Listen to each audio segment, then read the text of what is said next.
I have really been looking forward to this series. The World Spins Madly On Part 2.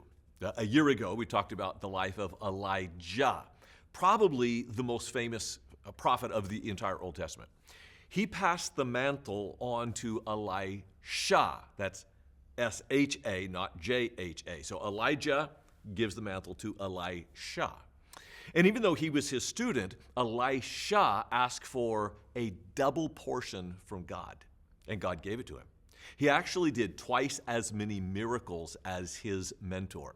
Now, with both of these series, World Spins Madly On, Part 1 and Part 2, one of the things that we want to kind of clue you in on is how all the stories of the Old Testament, as great as those stories are, they're pointing to something bigger. And that something, you could probably guess, is Jesus. The technical term is recapitulation, where something happens in the Old Testament, and it's incomplete. It's not fulfilled. I mean, it's a great story. There's a lot of great stories.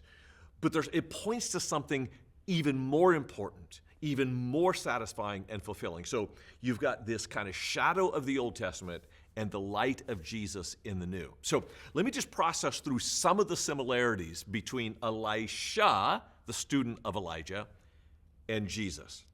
So for example, Elisha raised the Shunammite woman's son from the dead. You know what's on the other side of the mountain, to the little village of Shunem? It's a little village called Nain. And that's where Jesus raised a widow's son from the dead. Elisha fed 100 men with 20 barley loaves. Now, we think of a loaf of bread as pretty big. Think dinner roll. And you might remember that Jesus used 5, and it specifically said in John, barley loaves. This was a little kid's lunch, so 5 little, like mini tortillas is going to be this kid's lunch. Jesus took 5 of those and fed not 100 men, but 5,000 men. Now, you do the math. If one little boy can eat 5 of these loaves, Elisha multiplied it by 25 times. Jesus multiplied it by 5,000 times. Elisha healed Naaman. He's a Syrian commander who had leprosy, terrible disease. Jesus healed a Samaritan who had leprosy. Elisha was confronted by the king of Moab. Jesus was confronted by King Herod and Pilate. Herod was half Jewish, half Roman, and Pilate, of course, was completely Roman. So a foreign king confronted both of them. Elisha had a disciple named Gehazi, who, because of his greed, betrayed his master. Sound familiar? Jesus had Judas Iscariot, because of his greed, for 30 pieces of silver, betrayed his master. So there's some consistent comparisons. What you see in Elisha is fulfilled in Jesus. And Elijah, as interesting as his stories are, they point forward to something greater. And I'm going to show you one little tidbit from this week's sermon to point that out. So here's the text from that we've talked about over the weekend. 1 Kings 19, verse 19. So Elijah went from there and found Elisha, son of Shaphat. He was plowing with 12 yoke of oxen, and he himself was driving the 12th pair. Elijah went up to him and threw his cloak around him.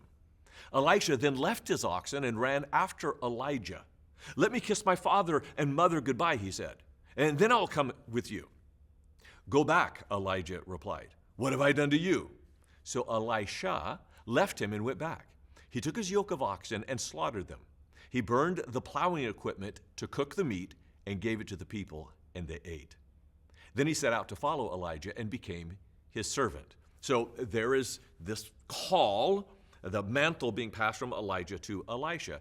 And he said, "Can I go say goodbye to my family?" And Elijah said, "Well, what have I done?" "Of course, yeah, go say goodbye to your family."